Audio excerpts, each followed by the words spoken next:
Hello दोस्तों, मैं हूं ज्योतिपाल और आप सभी का स्वागत है मेरे चैनल इनर ज्योति में। दोस्तों, हमारी बात हो रही है स्वयं को जानने की, अपने आप को पहचानने की, अपने उस स्वरूप को जानने के लिए हमने बहुत सी बातें करी है कि हमें अपने जो डेली रूटीन का जो शेड्यूल है उसमें कहीं ना कहीं प्रार्थना को, पूजा को, ध्यान को, प्राणायाम को, इन सबको जोड़ना चाहिए। तभी हम उस चीज़ तक पहुँचते हैं जहाँ हमको जाना, जहाँ हमारा उद्देश्य है या इस मानव जाति का जो उद्देश्य है उसको हम पूरा करते हैं। तो आज मैं थोड़ी सी बात करना चाहूँगी आपकी इस विषय पे कि ध्यान के लिए मैंने कहा था कि ध्यान आप लगाना शुरू कर दीजिए जितना अपन अपने आप से जुड़ना चाहेंगे, जितनी देर अपन अपने साथ बैठेंगे। लेकिन अब वो ध्यान के बारे में थोड़ी सी बातें मैं ये करना चाह रही हूँ कि जैसे कि आपको मैंने बताया कि प्राणायाम करना ही है, आपको मैंने नाड़ी शोधन के बारे में भी बताया है।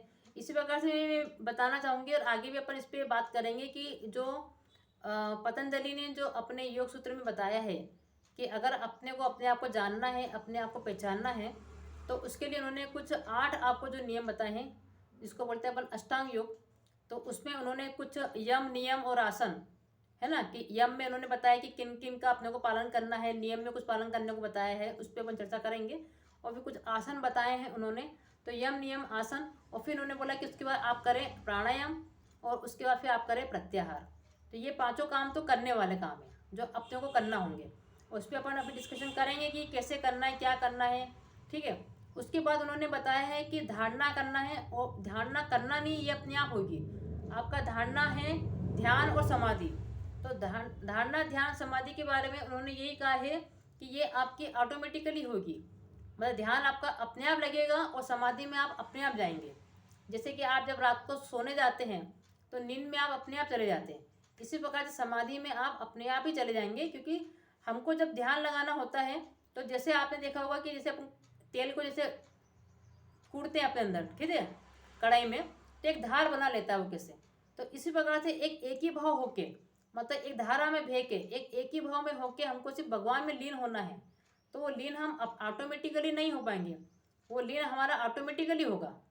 हम खुद लीन नहीं हो पाएंगे अगर हमारी ऐसी रही कि हमने आसन करके, प्राणायाम करके अपने शरीर को इस लायक बना दिया है, अपने मन को इतना लोच बना दिया है, अपने विचारों पे हमारा अब अधिकार हो गया है, कंट्रोल हो गया, हम विचारों को रोक सकते हैं, दिन भर ही विचारों में घुसे नहीं रहते हैं, है ना। जरा जरा जरा सी बातों पे माइंड कर लेना, दुखी हो जाना, डिप्रेशन में आ जाना, कुछ समझ में नहीं आना कि क्या हो रहा है, दिन भर कॉम्पिटिशन में लगे रहना, भौतिक जो सांसारिक जीवन होता है बस उसी में ही उलझे रहना।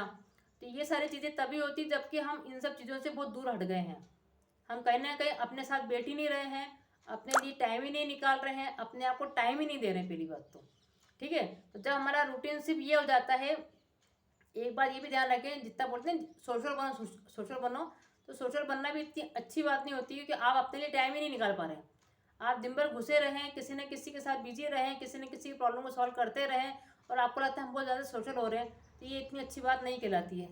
आपके आज के जो कलयुग के ज़माने में जो है, इसलिए लोगों को अपने आप को जानने पहचानने में इसलिए भी दिक्कत हो रही है कि वो बहुत ज़्यादा सोशल बनना चाह रहा है, अपने आप को बहुत ज़्यादा बिजी भी अपने आप को रखता है, बहुत ज़्यादा कंपटीशन भी हो गई है, तो कंपटीशन में इंसान लगा रहता है।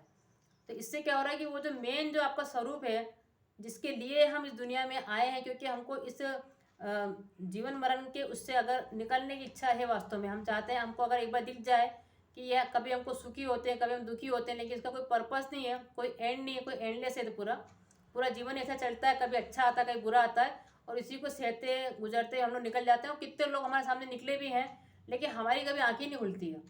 हम कभी इस बारे में सोचते नहीं कि वास्तव में हमारा जीवन भी ऐसी होने वाला है क्या, क्योंकि सभी लोग लाइन लगा के खड़े हुए हैं, सभी सभी का नंबर आना है, लेकिन हम दूसरों से कुछ सीखते भी नहीं है कि ये भी तो इसी प्रकार से करके, इसी प्रकार से जीवन को बिता के निकल गया, इसको क्या मिला।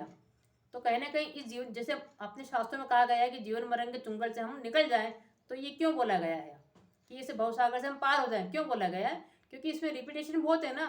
एक जैसे ही जीवन है, एक जैसे ही संघर्ष करना है, फिर मर जाना है, फिर जीवन आना है अगला, फिर उसी में, तो वो पूरा एक चक्कर है मतलब। तो वो चक्कर अगर किसी को समझ में आ जाए और फिर उसको लगे कि अब इससे निकलना है, तो वो अपनी यात्रा को शुरू कर सकता है, तो वो फिर समाधि तक पहुंचता है। ठीक है। तो ये थोड़ी सी बातें मैंने आज करी है आपसे। अब हम पतंजलि का योग सूत्र के बारे में थोड़ी सी और चर्चा करेंगे और इसके बारे में समझेंगे कि हम कैसे जीवन को परिवर्तित कर सकते हैं, कैसे हम आगे बढ़ सकते हैं, कैसे इस भवसागर से हम पार होंगे। ये सबसे पहले हमारा दिमाग खुले, हम इस तरह सोचे भी, तो फिर हम उसकी मंजिल को हम प्राप्त करके रहेंगे। तो ठीक है दोस्तों, आज के लिए इतना ही रखते हैं। आप बने रहिए चैनल पे और चैनल को सब्सक्राइब करें, लाइक करें, शेयर करें। Thank you so much.